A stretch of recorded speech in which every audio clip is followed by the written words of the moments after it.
नमस्कार, आप लोगों को बीच क्लास 10th का जीव विज्ञान का मोस्ट वीवीआई क्वेश्चन आप लोगों को बीच बताने जा रहे हैं।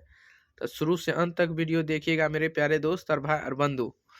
तो चलिए आप लोगों को बीच कुछ बारे में आप लोगों को बीच बहुत आसान तरीका से कुछ बातें बताएंगे। तो चलिए आप लोगों को बीच यानी फोटोग्राफी में यानी बताइएगा कि फोटोग्राफी में कौन सा अम्ल प्रयोग किया जाता है।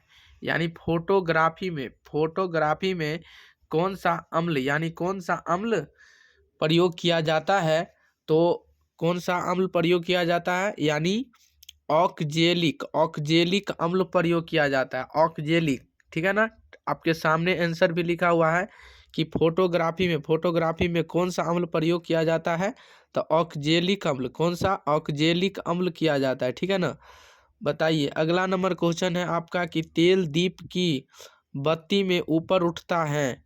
यानी तेल दीप की बत्ती में ऊपर उठता है यानी किसके तहत उठता है। यानी कैसिकत्व क्रिया के कारण, किसके द्वारा, कैसिक तत्व क्रिया के कारण, ठीक है ना। कैसी तत्व क्रिया के कारण ही उठता है। यानी भूमि स्थिर उपग्रह की ऊंचाई जो होती है, भू स्थिर उपग्रह की ऊंचाई जो होती है वो कितनी होती है।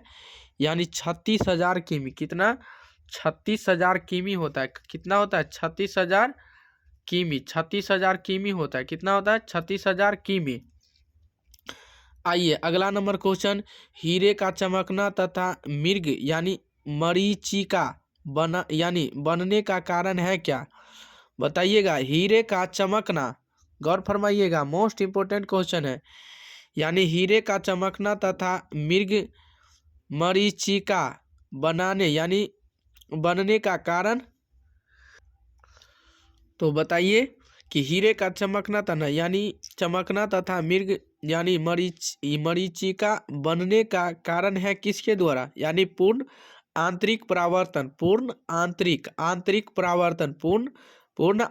परावर्तन के द्वारा ही होता है, ठीक है ना।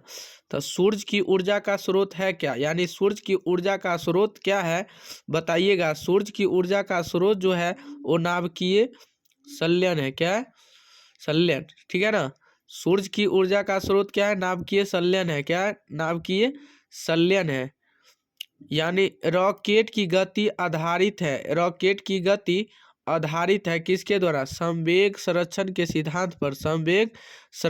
के सिद्धांत पर ही किसके? रॉकेट की गति आधारित है किस पे? रॉकेट के आधारित है किस पर? तो बताइएगा। रॉकेट का इसका जो आधारित है, गौर फरमाइएगा मेरे प्यारे दोस्त और भाई और बंधु। तो रॉकेट की गति आधारित है संवेग संरक्षण के सिद्धांत पर। किस पे है? तो संवेग संरक्षण के सिद्धांत पर ही इसका उपयोग है। चलिए अगला नंबर क्वेश्चन पे ध्यान दीजिएगा। मोस्ट इंपोर्टेंट क्वेश्चन है कि निकट दृष्टि दोष यानी मायोपिया दूर किया जाता है किसके द्वारा। यानी निकट दृष्टि दोष को दूर करने के लिए कौन सा लेंस का प्रयोग करते हैं। तो निकट दृष्टि दोष को दूर करने के लिए प्रयोग जो करते हैं किसके द्वारा, गौर फरमाइएगा। तो निकट की दृष्टि को दूर करने के लिए ऑप्टल लेंस का प्रयोग किया जाता है। किसका? ऑप्टल लेंस का ही प्रयोग किया जाता है। किसका उपयोग करते हैं? ऑप्टल लेंस का। चलिए अगला नंबर क्वेश्चन पे ध्यान दीजिएगा आप लोग। मोस्ट इंपोर्टेंट क्वेश्चन है मेरे प्यारे दोस्त और भाई और बंधु कि निकट दृष्टि दोष का कारण क्या होता है। नेत्र लेंस को मोटा तथा फोकस दूरी को कम करना, ठीक है ना। क्या करना, बताइएगा। निकट दृष्टि दोष का कारण है कि नेत्र लेंस की मोटा तथा फोकस दूरी को कम हो जाना, ठीक है। दीर्घ दृष्टि दोष यानी हाइपर मेट्रोपिया दूर किया जाता है किसके द्वारा? उत्तल लेंस का प्रयोग कर। किसका? उत्तल लेंस का प्रयोग कर का, ठीक है ना। उत्तल लेंस का प्रयोग करके ही इसका उपयोग किया जाता है। चलिए दीर्घ यानी अगले नंबर क्वेश्चन बताइएगा कि परमाणु बम का सिद्धांत आधारित है किस पर। परमाणु बम का यानी बताइएगा परमाणु बम का आविष्कार का इसका जो किया गया है नाभिकीय विखंडन पर। किस पर? परमाणु बम का सिद्धांत आधारित किया गया नाभिकीय विखंडन पर। किस पे? नाभिकीय विखंडन पे ही किया गया है। हाइड्रोजन बम का सिद्धांत पर आधारित किया है नाभिकीय संलयन पर। किस पे? नाभिकीय संलयन पर। किस पे? नाभिकीय संलयन पर ही किया गया, नाभिकीय संलयन पर ही किया गया है। ग्रीन हाउस प्रभाव गैस है कहाँ? ग्रीन हाउस प्रभाव गैस है कहाँ? ग्रीन हाउस प्रभाव है कहाँ? तो कार्बन डाइऑक्साइड में। कहाँ? कार्बन डाइऑक्साइड, कार्बन डाइऑक्साइड, क्या? कार्बन डाइऑक्साइड, कार्बन डाइऑक्साइड, ठीक है ना? कार्बन डाइऑक्साइड दाढ़ी बनाने का यानी तथा आंख, नाक, कान की जांच में प्रयोग होता है। किस लेंस के द्वारा होता है? अवतल दर्पण के द्वारा ही होता है। किस दर्पण के द्वारा होता है?